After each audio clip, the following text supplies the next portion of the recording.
abrir nuestras Biblias en Proverbios 4.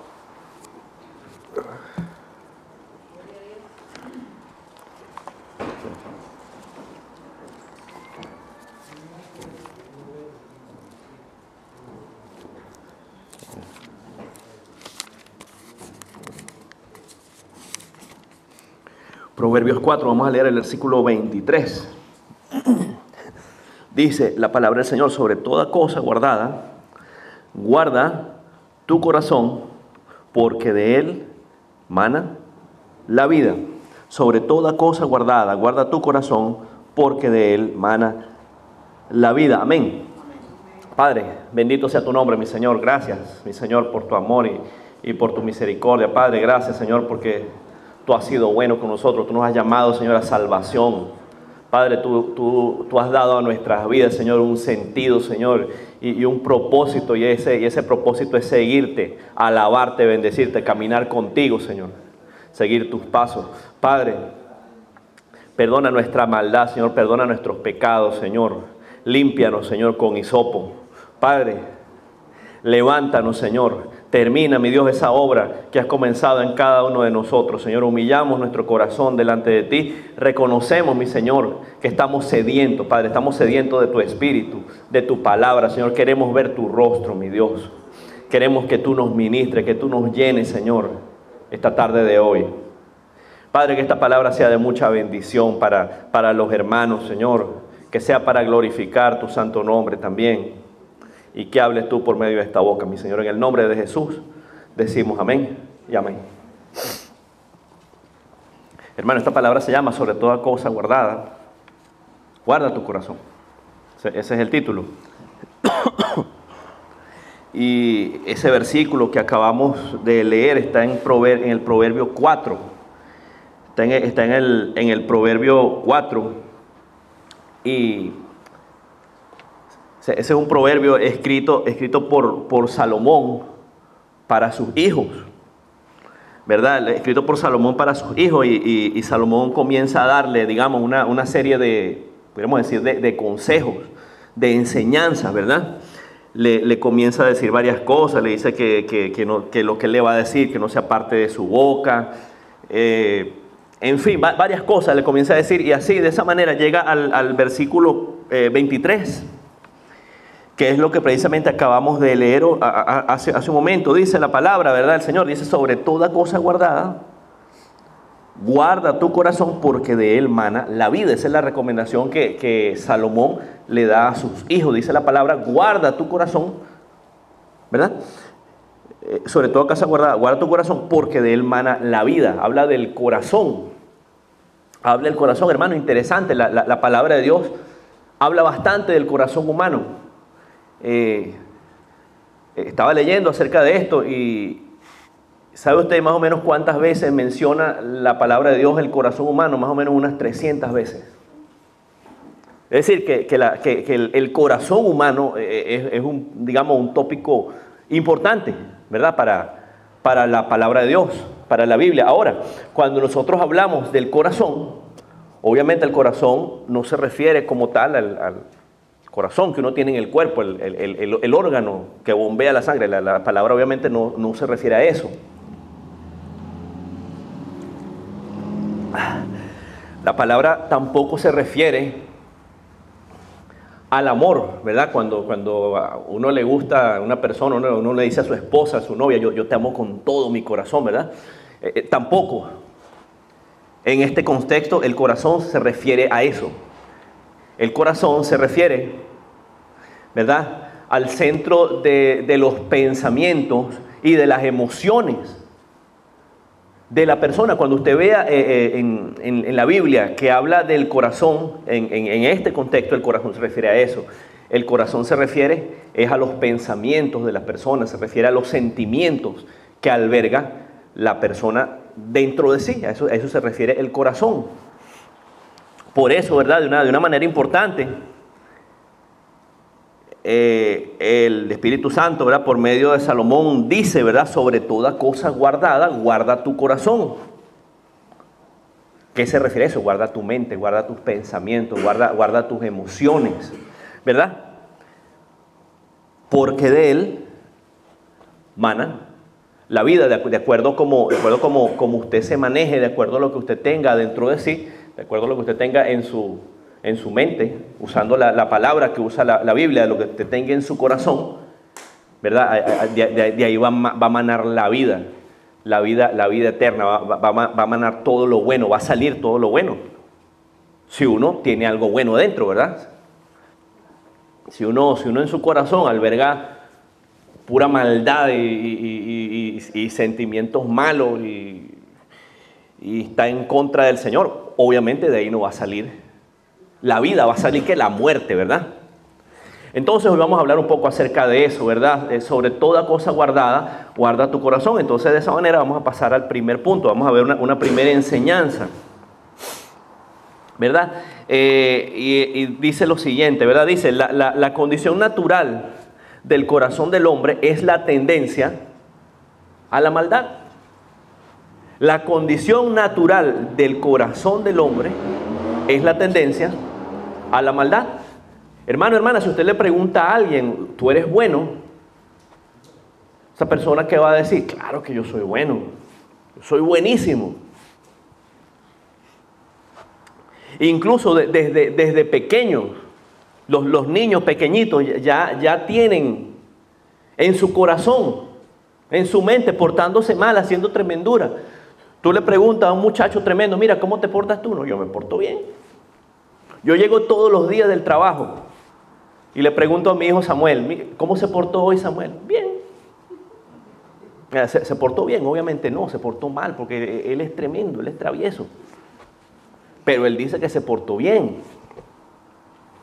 Un matrimonio, unos amigos de Geraldine y mío, tenían dos niñas. Ellos ya se fueron de aquí de Australia, pero la época que estaban aquí, la niña, la mayorcita, tendría unos 4 años.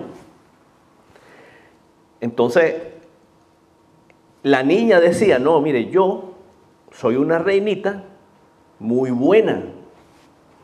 Es decir, la percepción que esa niña pequeña tenía de ella misma era, no, primero que no que era una persona cualquiera, ella era una reinita. Pero aparte de ser una reinita, era una reinita muy buena. ¿Verdad? Entonces eso es lo que está en el corazón del hombre, la tendencia natural del hombre, sin el Señor, sin Dios. ¿Cuál es? Ensalzarse a sí mismo, alabarse a sí mismo. Yo soy bueno, lo que yo hago está bien, yo soy especial. Eso es lo que hay naturalmente en el corazón del hombre. Sin embargo, cuando uno viene a los pies del Señor, cuando uno compara su vida, cuando uno mide su vida con la palabra de Dios, uno se da cuenta que uno es malo. Uno se da cuenta que el corazón humano tiene maldad. Uno se da cuenta que tiene un corazón egoísta. Uno se da cuenta que si uno se deja guiar por sus sentimientos y sus emociones y le da libre albedrío a lo que uno quiere hacer, uno está perdido. ¿Verdad? Entonces, cuando uno compara su vida con la palabra de Dios, uno cae en cuenta de eso, mi hermano. Yo estoy mal. Mi vida, la tendencia natural del hombre es a la maldad. Es a la maldad. Hermano, imagínense, por ejemplo, esta semana estábamos viendo en las noticias ese caso de unos ancianos que estaban en un aged care. Y el aged care se quedó en quiebra y sacaron a los ancianitos a la calle. Entonces, hermano, ¿cómo puede pasar eso? ¿Cómo una persona puede, poner el dinero, anteponer las ganancias, a los negocios, a todo eso, y dejar a una persona indefensa, a una persona que no se puede valer por sí misma en la calle? Eso es maldad, hermano. Eso es maldad. Y así, ejemplo por montones. Eso es maldad. Entonces, la condición natural del corazón del hombre es la tendencia a la maldad. Respecto a eso, vamos a ver qué dice Marcos 7.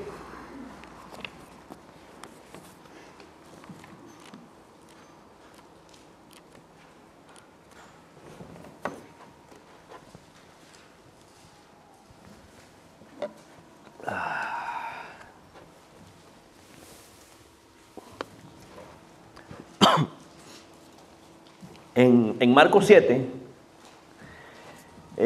los fariseos y los escribas criticaban a los discípulos de Jesús, lo estaban criticando por una razón. ¿Cuál era esa razón? Le decían, bueno, ustedes se sientan a comer, ustedes comen el pan con las manos sucias. Ustedes comen el pan sin haberse lavado las manos. ¿Verdad? Y le dice, ustedes no siguen la tradición de los ancianos. Eso está en el versículo 4. Dice, otras muchas cosas hay que tomaron para guardar, como los lavamientos de los vasos de beber, de los jarros, de los utensilios de metal y de los lechos. Es decir, los fariseos, los escribas habían tomado una serie de tradiciones y le habían dado una importancia similar a la ley, a la palabra de Dios, a la ley. Entonces, en este caso, iban contra los discípulos de Jesús. Le decían, no, ustedes están mal. ¿Por qué? Porque ustedes comen el pan sin lavarse las manos. Entonces viene el Señor y le dice, bueno, ustedes pecan también. ¿Por qué? Porque ustedes le dicen a sus padres, eso es corbán. ¿Qué es corbán? Corbán es la ofrenda, eso es lo único que tengo para ayudarte, pero no te puedo dar eso porque tengo que dar la ofrenda en la iglesia. Y de esa manera no se ocupan de sus padres, no los ayudaban, los desatendían. ¿Verdad? Entonces, en ese contexto, ¿verdad? En el versículo 15, viene Cristo Jesús y le dice, nada hay fuera del hombre que entre en él que le pueda contaminar, pero lo que sale de él es lo que contamina al hombre. El Señor le dice eso, un momento. Lo que sale de él es lo que lo contamina, lo que sale de la persona, eso es lo que lo contamina. Y no lo entendieron, no entendieron lo que el Señor trataba de decirles. ¿Verdad? Entonces, viene el Señor y les explica lo que Él le estaba tratando de decir. Lo que le estaba tratando de decir está en los versículos 21 al 23, y dice la palabra del Señor. Porque de dentro del corazón del hombre, ¿qué sale? Salen los malos pensamientos, los adulterios, las fornicaciones, los homicidios, los hurtos, las avaricias, las maldades, el engaño, la lascivia, la envidia, la maledicencia, la soberbia, la insensatez. Todas esas maldades de dentro salen y contaminan al hombre. Amén. Entonces, cuando el Señor les respondía a los escribas y los fariseos, obviamente se refería a lo que salía de qué, lo que salía dentro del corazón del hombre. Y aquí en lo que acabamos de leer, Marcos 7, versículos 21 al 23, el Señor es claro, el Señor explica de una manera muy clara lo que hay en nuestro corazón, lo que hay en el corazón del hombre. Eso es lo natural. Eso es lo natural, la tendencia natural del hombre sin Cristo Jesús es a mentir, la tendencia natural es a ser egoísta, a alabarse a sí mismo. Eso es lo que hay en el corazón del hombre de manera natural. Gloria sea el nombre de Jesús. Hermano, vamos ahora a Jeremías 17.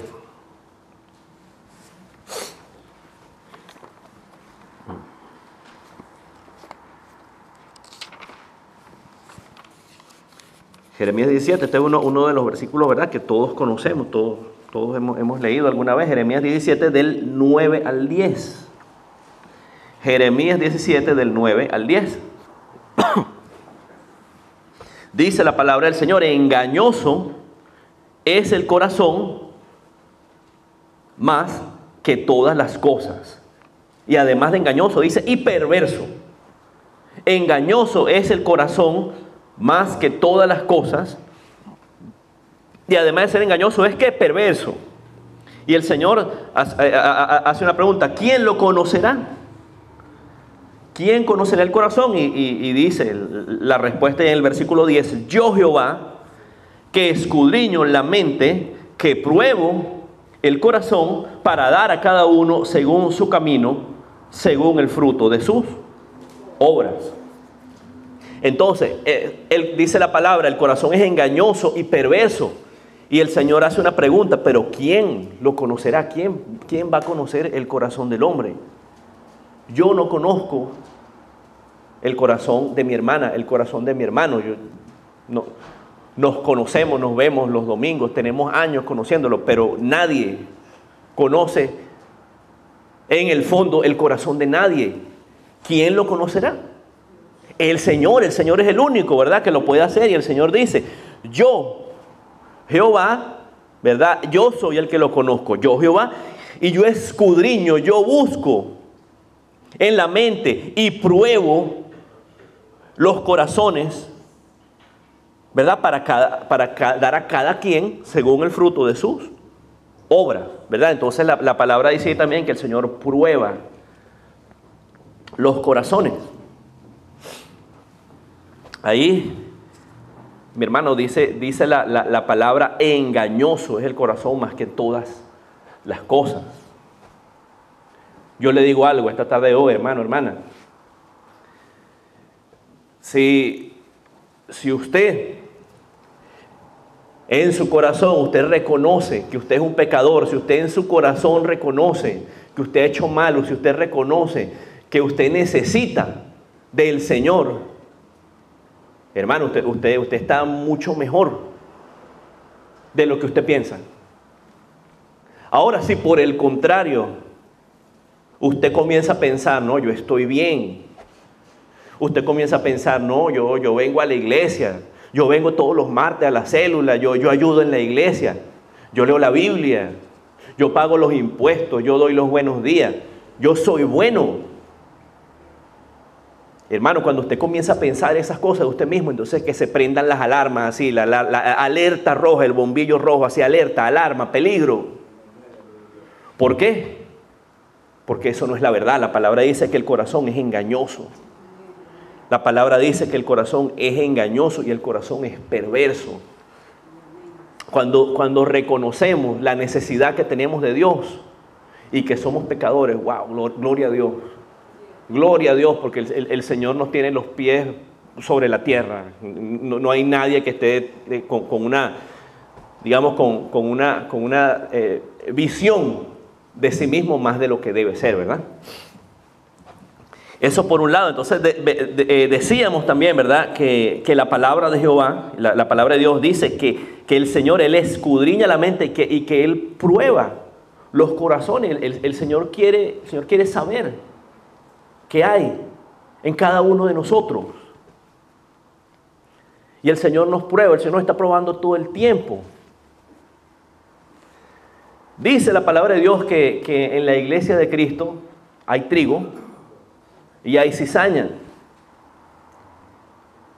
Pero dice la palabra también que no se puede sacar la cizaña de esa manera. Cuando han lanzado la semilla, entonces la palabra dice, bueno, dejemos crecer tanto el trigo como la cizaña y a su tiempo vendrá la época de ¿qué? De la siega, ¿verdad? Cuando la cizaña y el trigo han crecido, entonces ya es evidente. El que dé fruto, el que tenga las espigas, ¿verdad?, que tenga el grano, ese es el trigo. El monte que no da fruto, ¿qué es? La cizaña, ¿verdad? Entonces ahí, por sus frutos, los conoceréis, ¿verdad? ¿Me siguen? ¿Me explico? Entonces, igual con el Señor prueba nuestros corazones. El Señor está probando nuestro corazón todo el tiempo. Y entonces, en base a esa prueba que el Señor hace constantemente, el Señor verá quién de nosotros es trigo, quién es cizaña, ¿verdad? Por sus frutos los conoceréis. Vamos al Salmo 139.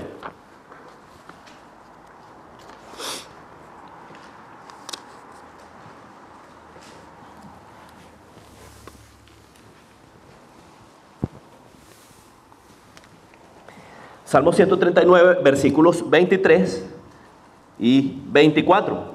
Salmo 139, versículos 23 y 24. Esa alabanza, esa adoración la cantamos siempre, ¿verdad? Dice la palabra del Señor. examíname, oh Dios, y conoce mi corazón, ¿verdad? Pruébame y conoce mis pensamientos y ve si hay en mí caminos de perversidad y guíame en el camino eterno. Entonces la palabra lo que dice allí, wow, concuerda totalmente con lo que veíamos en Jeremías 17. El salmista le dice al Señor, examíname, Señor, examíname, ve lo que hay en mi corazón, conoce mi corazón. Dice, pruébame y conoce mis pensamientos. Entonces, versículo 24 dice luego, y ve si hay en mí camino de perversidad. En el medio de la prueba sale a flote todo lo malo que hay dentro de nosotros. Sale todo lo malo. Cuando yo estoy bien, cuando todo marcha bien, bueno, yo estoy hablando en la casa con mi esposa y con los niños y nos reímos y todo es risa y todo es alegría, ¿verdad? Y estamos todos contentos. Entonces, de repente, cuando pasa algo, digamos que no es algo bueno, entonces, por ponerle un ejemplo, yo me molesto, ¿verdad?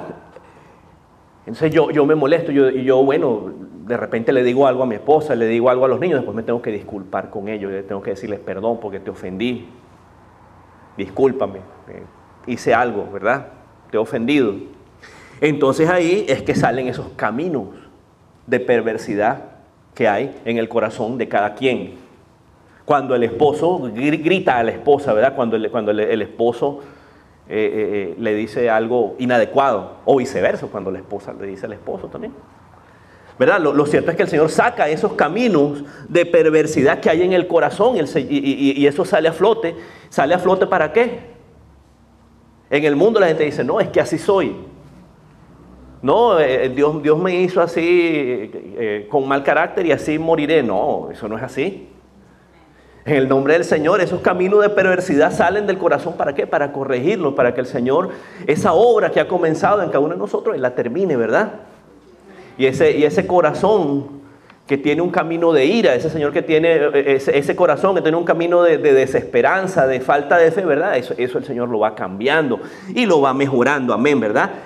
Y guíame en el camino eterno, caminando, ¿verdad?, hacia la eternidad con el Señor, amén. Amén. Entonces, ese es el punto número uno. El punto número uno que era la condición natural del corazón del hombre. ¿Cuál es? Es la tendencia a la maldad, la tendencia a hacer el mal. La tendencia a hacer el mal. Entonces, de esa manera vamos al punto número 2, la enseñanza número 2. Uno viene, ¿verdad?, a los pies de Cristo con ese corazón.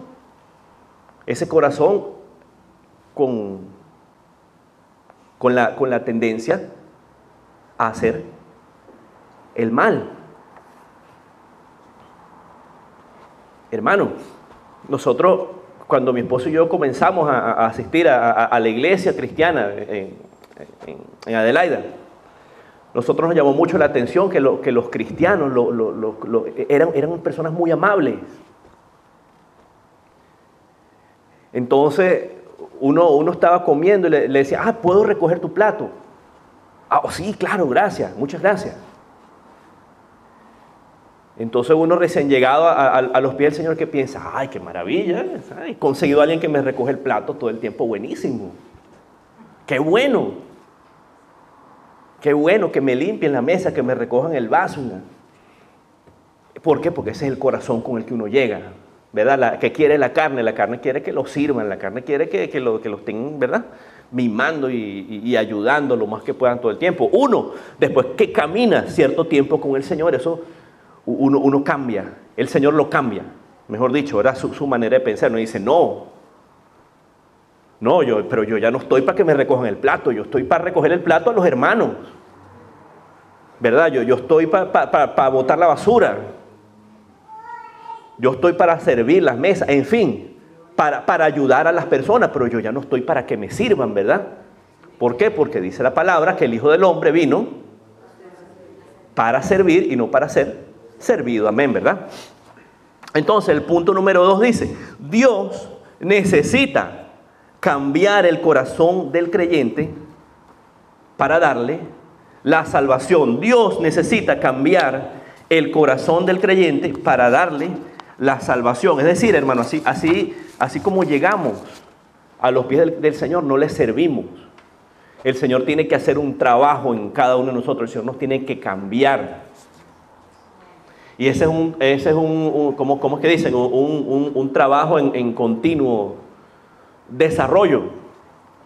Porque eso obviamente no es que uno llegó al Señor y ya todo cambió y todo perfecto. No, o sea, todos somos imperfectos. Y cada uno de nosotros en su corazón, en su mente, sabe con lo que está luchando, ¿verdad?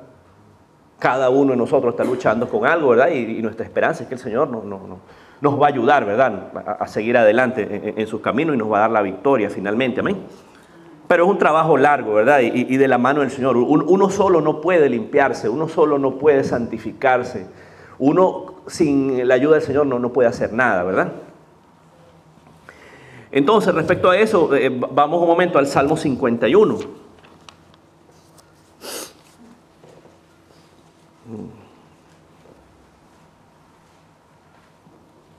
Salmo 51, un salmo muy, muy bueno, muy bonito.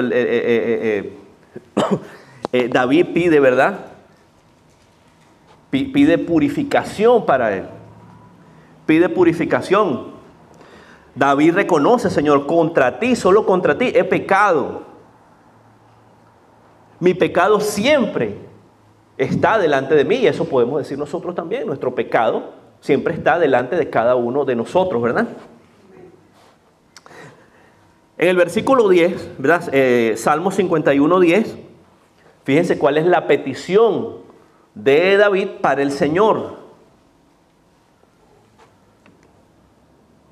El Señor dice, David dice, le pide al Señor, crea en mí, oh Dios, un corazón limpio y renueva un espíritu recto dentro de mí. Esa es la petición de David, ¿verdad? Crea en mí un corazón limpio y renueva un espíritu recto delante de mí. Es decir, el salmista reconoce que él es pecador y que él no es recto delante del Señor, y esa es la condición de nosotros.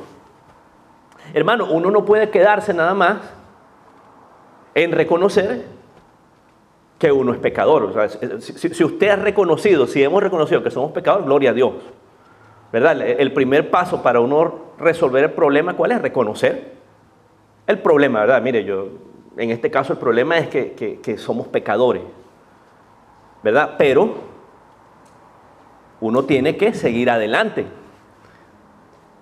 Entonces, en este caso, el salmista le dice al Señor, primero, crea en mí, oh Dios, un corazón limpio. Padre, dame un corazón limpio, créeme un corazón limpio.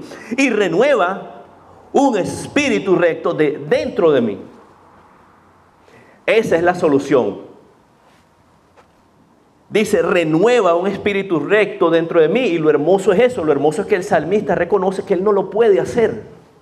Él no lo puede hacer. Él reconoce que él necesita de Dios. Le dice, crea en mí, renueve en mí. Señor, haz en mi vida.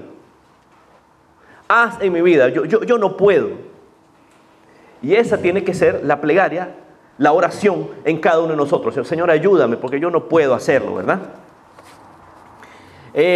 Vamos ahora a Ezequiel 11.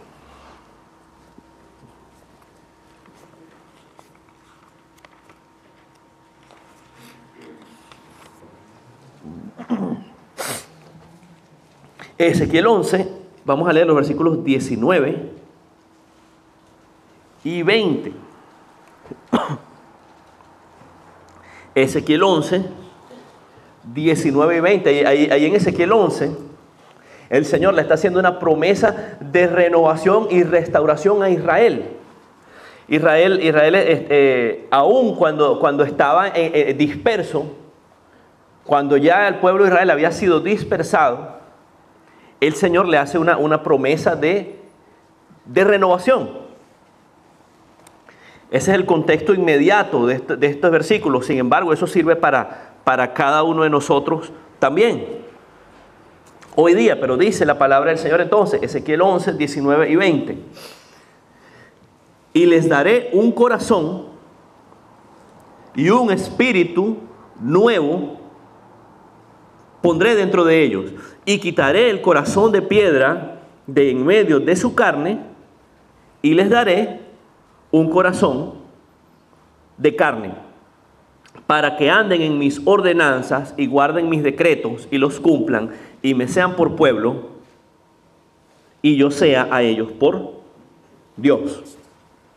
Si usted va, mi hermano, mi hermana, a Ezequiel 36, 26 y 27,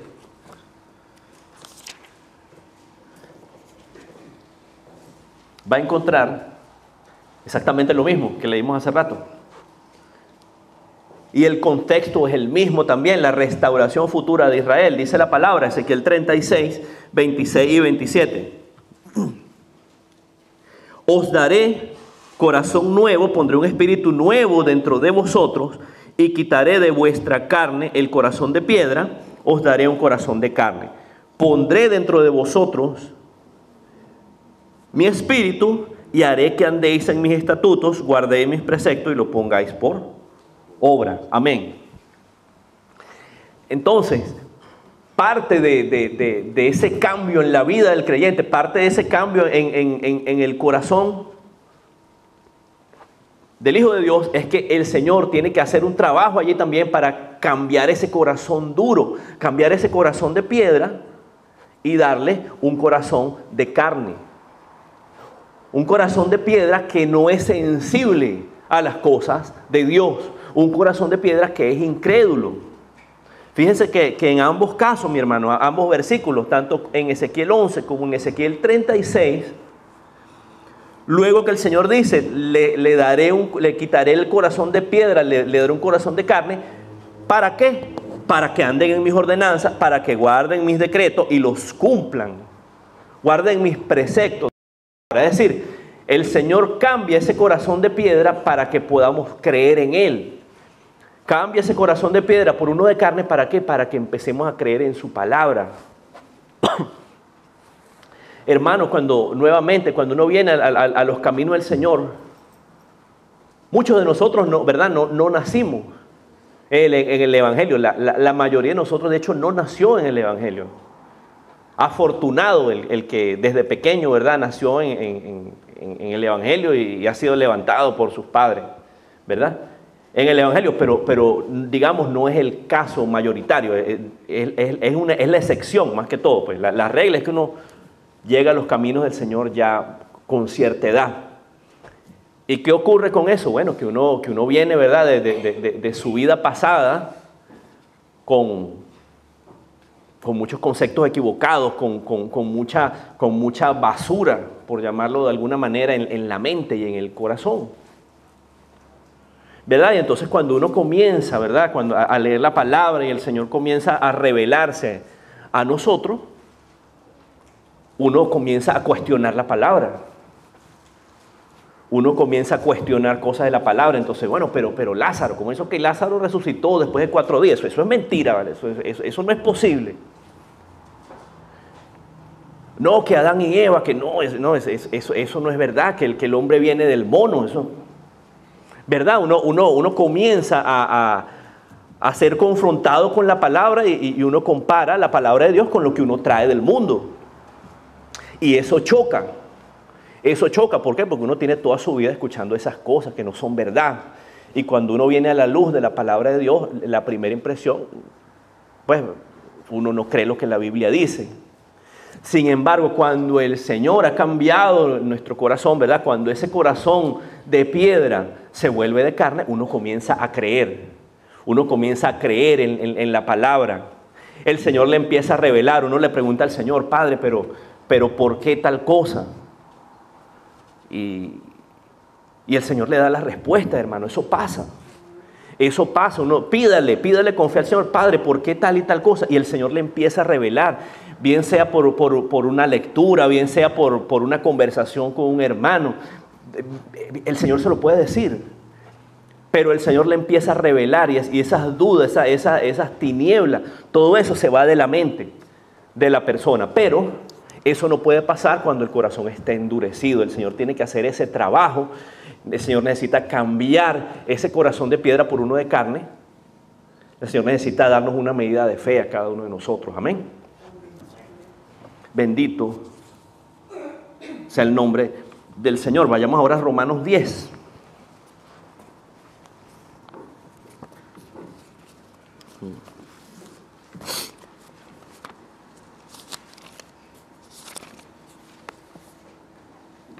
Romanos 10. Vamos a leer los versículos 9 y 10. Los versículos 9 y 10 dice la palabra del Señor. Dice que si confesares con tu boca que Jesús es el Señor y creyeres en tu corazón que Dios le levantó de los muertos, ¿qué va a pasar? Serás salvo. Luego dice la palabra, porque con el corazón se cree para justicia, pero con la boca se confiesa para salvación. Entonces, mi hermano, fíjense lo que dice la palabra. En el versículo 9 dice que si confesares con tu boca que Jesús es el Señor, es decir, que uno exprese, que uno diga, ¿verdad? Uno reconozca, sí, Jesús es mi Dios, Jesús es mi Señor y mi Salvador. Pero no se trata solamente de confesar con la boca, no se trata solamente de hablarlo, de decirlo. Luego dice, si confesares con tu boca, pero luego también dice, y creyeres en tu corazón que Dios le levantó de los muertos, entonces serás salvo. Entonces, la confesión de Cristo Jesús como nuestro Señor y como Salvador tiene que ser genuina, tiene que ser algo que uno crea en su corazón. No se trata solamente de una oración, de unas palabras ahí vacías que uno repitió una vez. No, tiene que ser creyendo en su corazón, porque ese es uno de los requisitos. La palabra lo dice, hermano. Dice, si confesares con tu boca que Jesús es el Señor, gloria a Dios, yo confieso que Jesús es mi Señor y mi Salvador, pero tienes que creerlo en tu corazón, tienes que creer que eso es verdad, entonces en ese caso serás salvo, pero tiene que ser algo convencido, algo creyéndolo, con fe.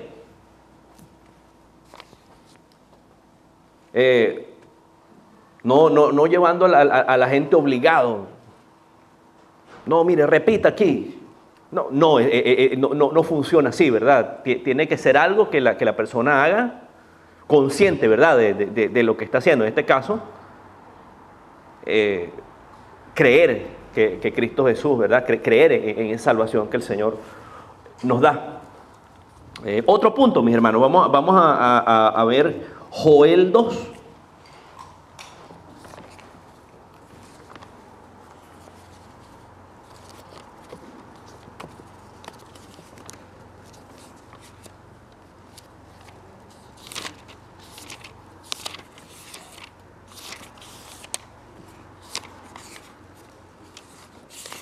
Joel después de Oseas.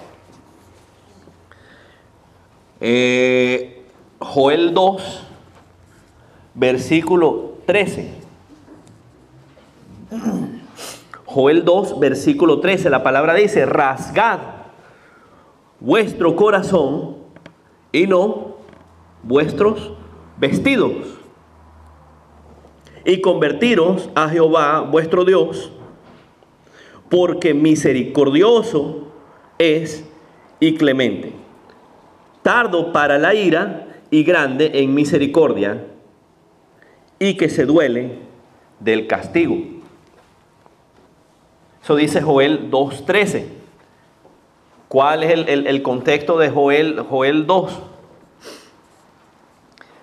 Ahí habla primeramente de lo que se conoce como el día de Jehová, el día de la ira del Señor, al final de los tiempos, pero también después habla de la misericordia de Dios. Entonces el versículo 2:13 dice, rasgad vuestro corazón y no vuestros vestidos. Dice la palabra, rasgad vuestro corazón y no vuestros vestidos. ¿Qué pasaba anteriormente, mis hermanos? Anteriormente, en la época del Antiguo Testamento, cuando la persona estaba muy atormentada, estaba en duelo, pasaba algo muy malo. ¿Qué decía la palabra? Decía la palabra se vestía de cilicio, la palabra decía ceniza, se ponía cenizas en la cabeza, ¿verdad? Y se rasgaba las vestiduras. Cuando la persona hacía esa señal, cuando la persona hacía eso, ¿qué quería decir? Que la persona estaba realmente, digamos, pudiéramos decir perturbada, la persona estaba realmente en su corazón adolorida por lo que estaba pasando. Era una señal, digamos, externa de un duelo, de una tristeza de la persona en su corazón, ¿verdad? Eso era lo que significaba. Ahora, el profeta Joel dice la palabra de Dios aquí, pide algo, rasgad vuestro corazón y no vuestros vestidos. Entonces, este es otro punto aquí, ¿verdad? Cuando el corazón del creyente ha cambiado de verdad, cuando el Señor ha hecho el trabajo, cuando ha habido un cambio, ¿verdad? Esa tristeza en el corazón, o sea, se muestra en cambios adentro, se muestra en cambios del corazón. El Señor hace la obra de adentro hacia afuera. El Señor hace la obra de adentro hacia afuera. Hermano, de nada sirve que uno venga a la iglesia de punta en blanco con su mejor ropa, con sus mejores zapatos, que cante las alabanzas muy bonito, que diezme, cuando el corazón está lleno de maldad y de lujuria y de pecado. De nada sirve, hermano. De nada sirve. Entonces, por eso es que el profeta Joel, la palabra del Señor dice, y rasgad vuestro corazón y no vuestros vestidos. Es decir, el Señor quiere un cambio interno, el Señor quiere un cambio, como decíamos al comienzo, vuestro corazón. ¿Qué decíamos que era el corazón? El corazón es la mente, el corazón es los sentimientos. Eso es lo que el Señor pide de nosotros. Rasgue su corazón, no sus vestidos. El Señor no quiere cosas externas. El Señor no quiere, ¿cómo que se llama eso? Rituales. El Señor quiere un cambio en el corazón, ¿verdad? Ojo, eso no quiere decir tampoco, no, entonces uno va a venir a la iglesia como un loco, todo mal vestido y sin bañarse, no, ¿verdad? Uno viene para el Señor y uno, ¿verdad? Trae su ropita limpia, su mejor ropa. El hombre se afeita, la mujer se peina, ¿verdad? Lo mejor para el Señor, ¿verdad?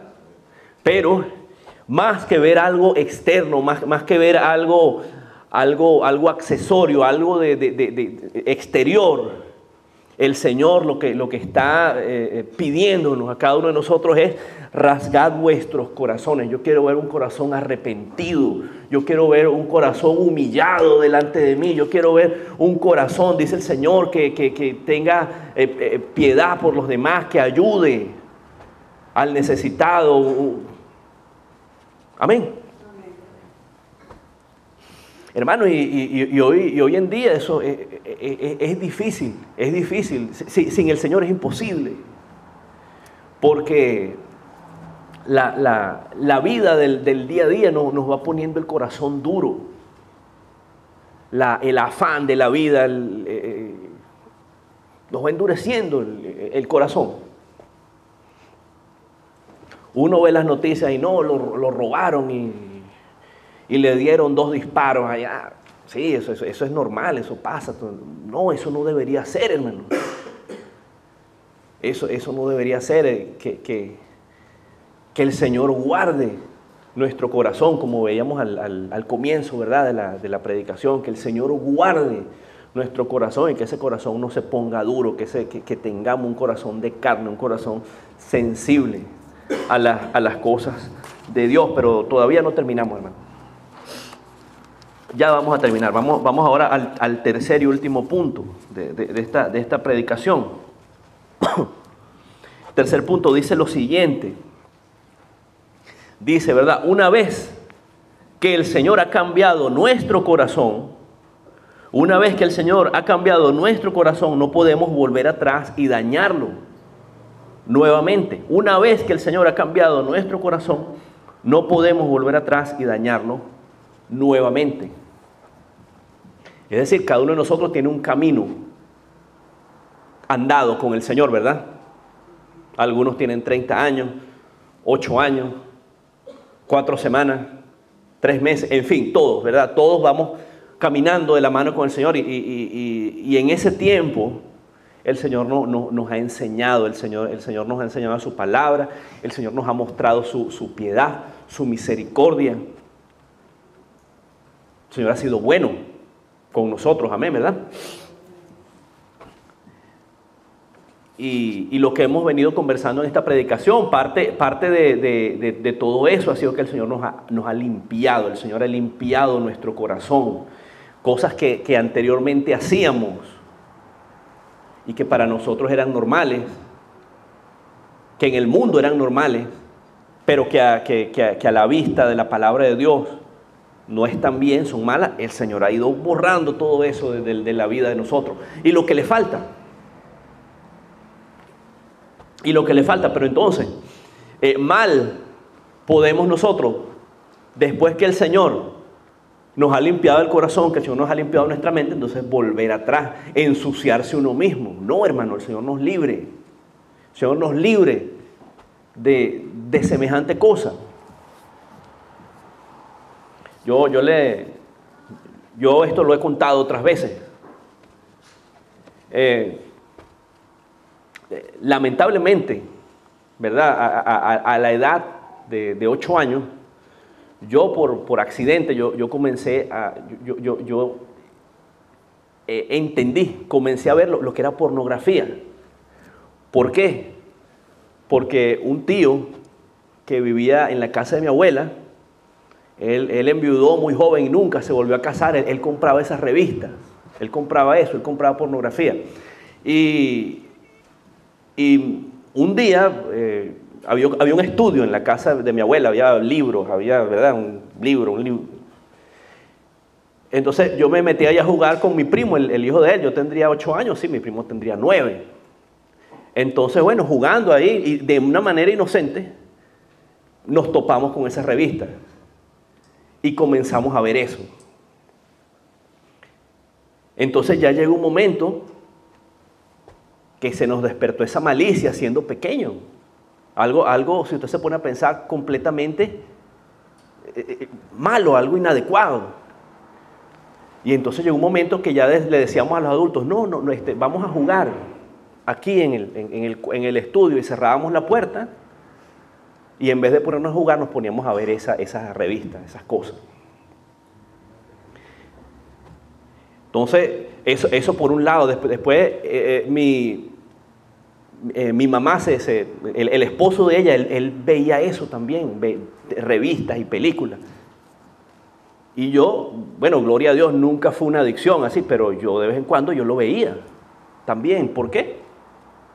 Porque uno viene con la idea del mundo de que no, eso está bien, eso es algo normal. Eso es algo normal, usted es un hombre. Usted es un hombre y los hombres ven eso. Eso es lo que dice el mundo y en el mundo se ve como algo normal.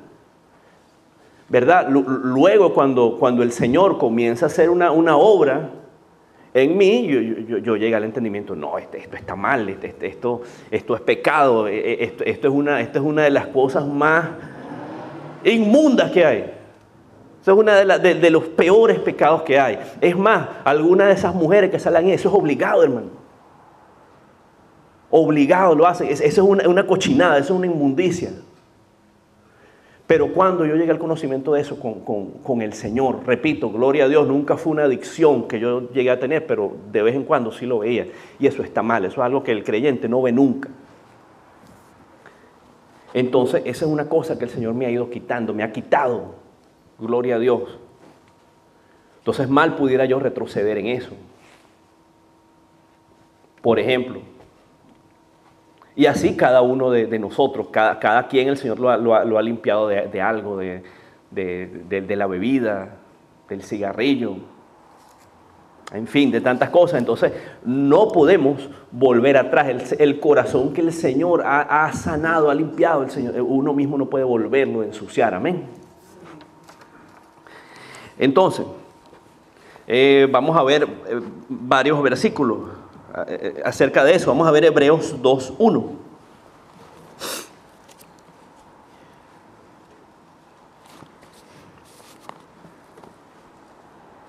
Hermano, el que tiene hijos, vigilante de lo que su hijo está viendo. El que tiene hijos, pendiente, mira, qué está viendo ahí en la tablet, qué está viendo en el internet, que muy importante, tiene que estar viendo todo el tiempo lo que su hijo mira. Amén. Entonces, Hebreos 2:1 dice la palabra del Señor: por tanto, es necesario que con más diligencia atendamos a las cosas que hemos oído, no sea que nos deslicemos. Entonces ahí la palabra nos hace un llamado, ¿verdad? La palabra dice, es necesario que con más diligencia, quiere decir diligencia, quiere decir que lo hagamos, ¿verdad? Con algo con diligencia, es con más apremio, ¿verdad? De estar mucho más pendiente de eso, ¿verdad? Es necesario que con más diligencia atendamos a las cosas que hemos oído. ¿Y cuáles son las cosas que hemos oído? La palabra de Dios, ¿verdad? No sea que nos deslicemos. ¿Qué quiere decir deslizarse? Deslizarse quiere decir no sea que nos caigamos, no sea que volvamos atrás, ¿verdad? Entonces, eso por un lado, ¿verdad? A atender con más diligencia, como dice la palabra ahí, a la palabra de Dios, escuchar y poner en práctica lo que hemos leído, escuchar y poner en práctica lo que estamos aprendiendo, lo que el Señor nos ha mostrado, ¿verdad? No sea que nos deslicemos, no sea que volvamos atrás, amén, ¿verdad? Salmo 119, versículo 9.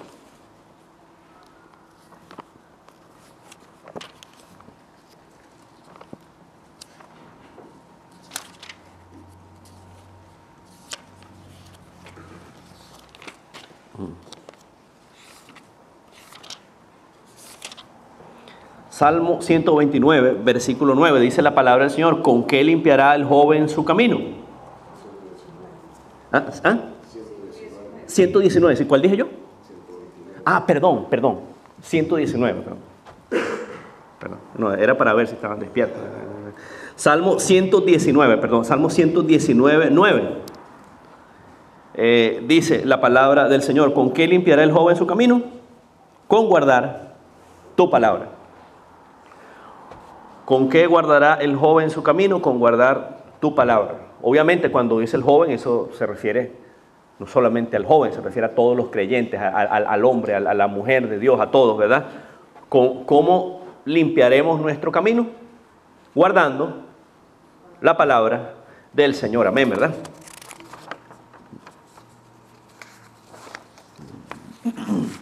Vamos a ver Hebreos 3.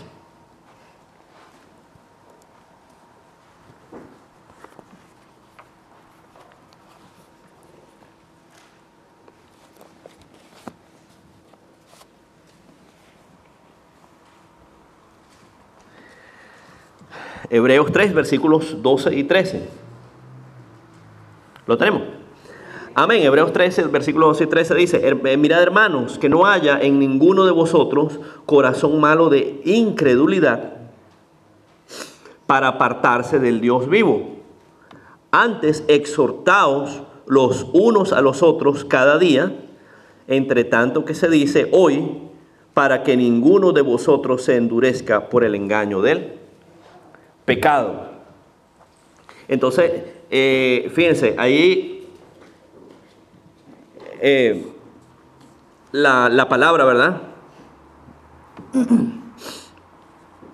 La palabra nos exhorta, ¿verdad?, a que ninguno de vosotros tenga un corazón malo de ¿qué? Un corazón malo de incredulidad.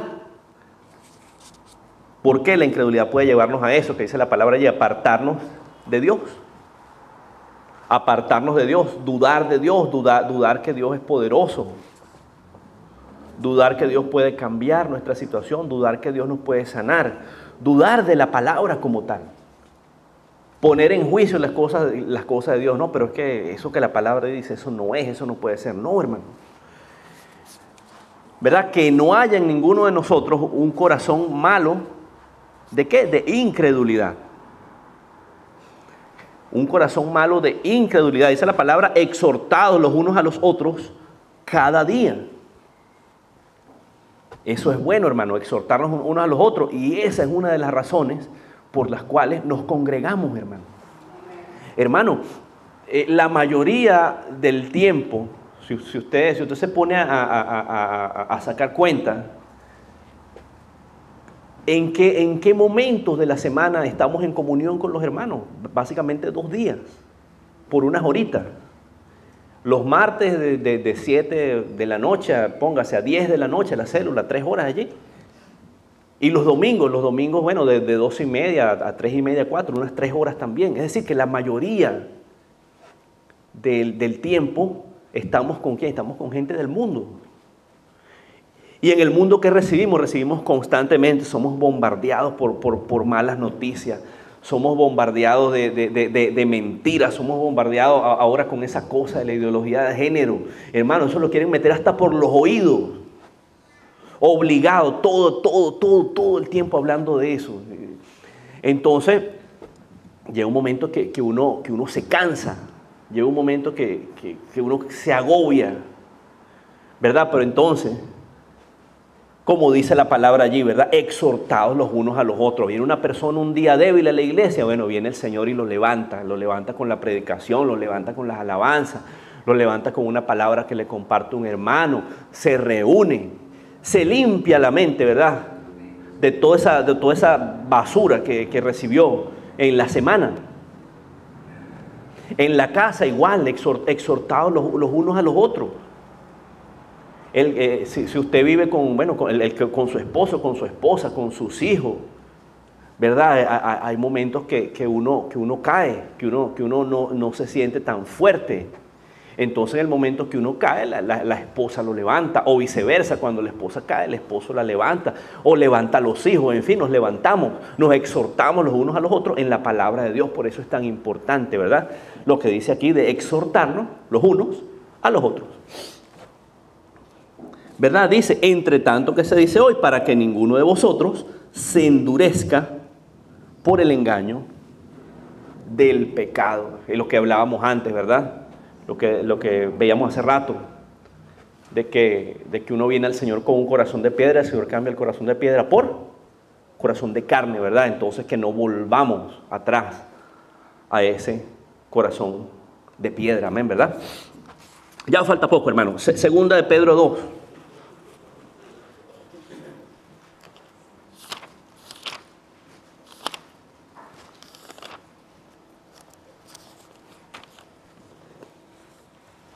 Segunda de Pedro 2.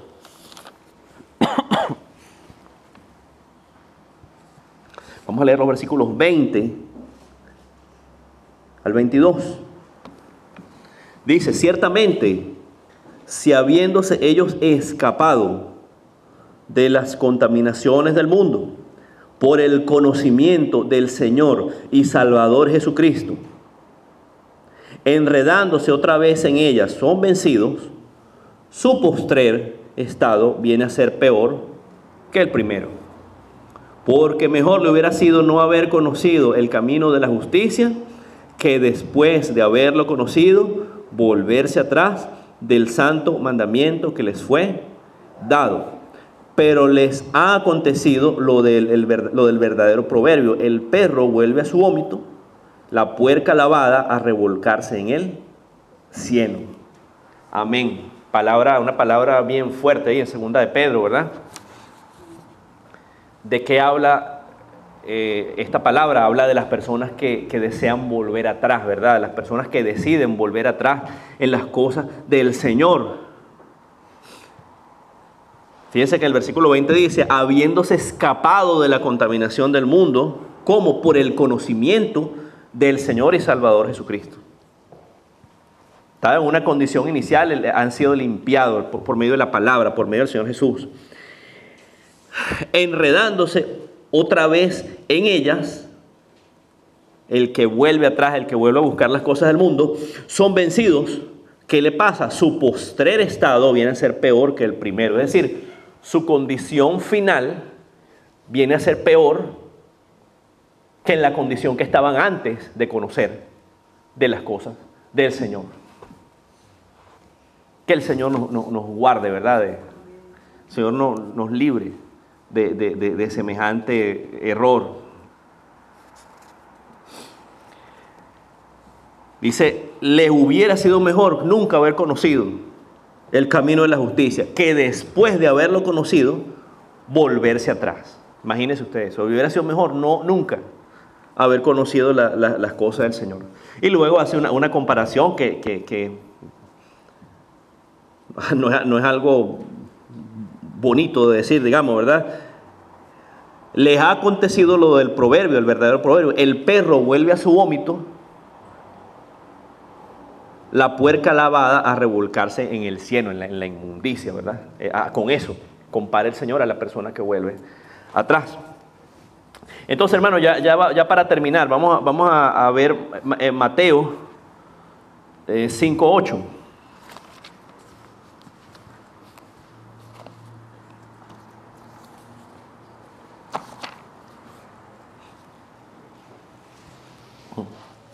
Mateo 5:8 dice, bienaventurados los limpios de corazón.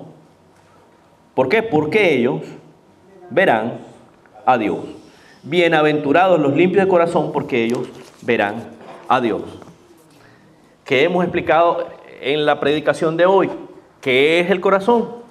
Corazón se refiere, ¿verdad?, a los pensamientos. El corazón se refiere a los sentimientos de la persona. Entonces, bienaventurados los de limpio corazón. ¿Y qué significa bienaventurado? Bienaventurado significa felices, ¿verdad? Alegres, contentos. ¿Por qué? Porque ellos van a tener una recompensa. Dice, porque ellos verán a Dios. Y eso tiene, pudiéramos decirlo, dos dimensiones, hermano. Puede entenderlo desde dos puntos de vista. Uno, en la eternidad. ¿Tiene un corazón limpio? Usted va a estar en la eternidad con el Señor, no lo dude, amén, gloria al Señor. Otra dimensión,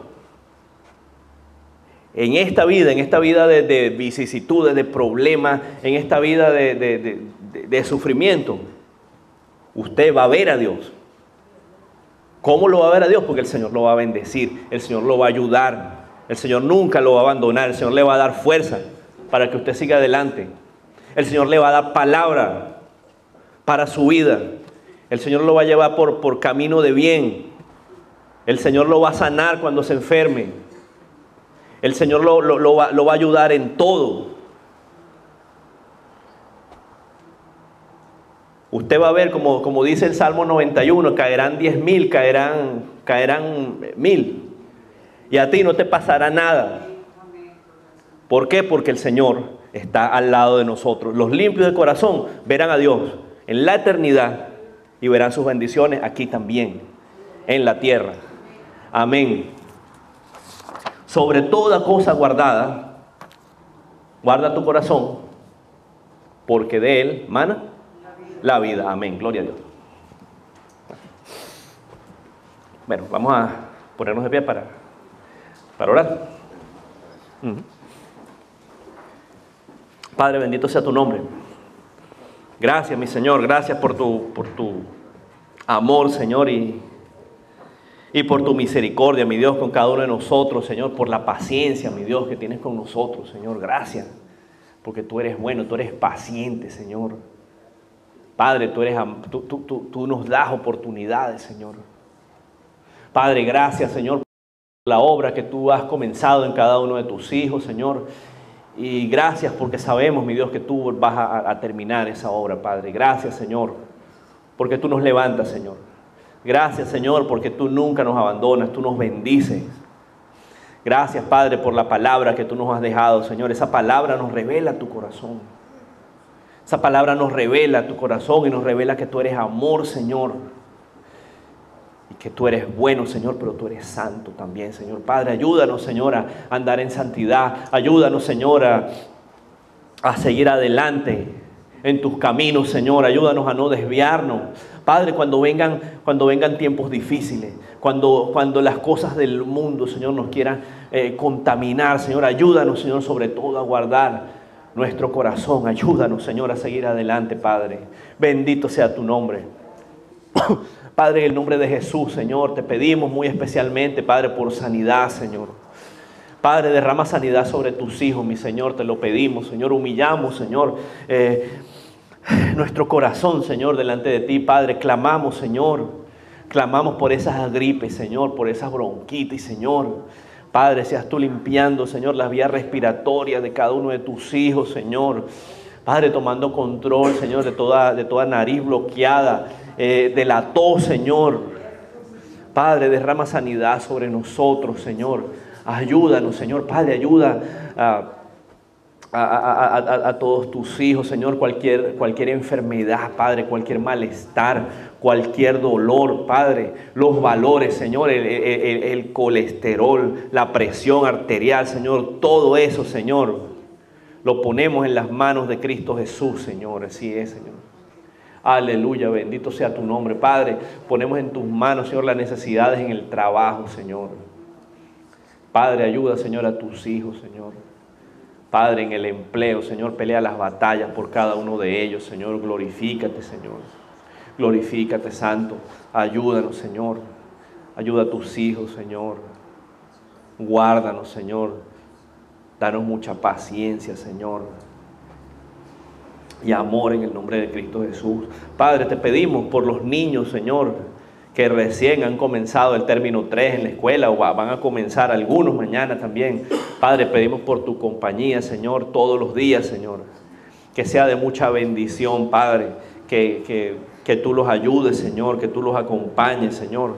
Dale entendimiento, Señor, de las cosas que tienen que aprender, que estudiar. Dale salud física, Señor, a los niños también. En el nombre de Cristo Jesús, Padre. Padre, bendito sea tu nombre, Señor. Padre, esperamos tu venida, Señor. Padre, ayúdanos, Señor, a andar apercibidos, Señor. Ayúdanos a andar gozosos, Padre. Padre amado, Señor, que esta semana, Señor, que va a comenzar, Señor, tú nos acompañes, Señor, sea en victoria. Que esta semana, Señor, tú estés ahí con nosotros, Señor, peleando la batalla, bendiciéndonos, ayudándonos, mi Señor. En el nombre poderoso y bendito de tu Hijo amado Jesucristo de Nazaret. Amén. Amén, hermanos. La célula comienza este martes a las 7. Así que bueno, todo el que quiera venir, primero Dios. Nos vemos. Amén.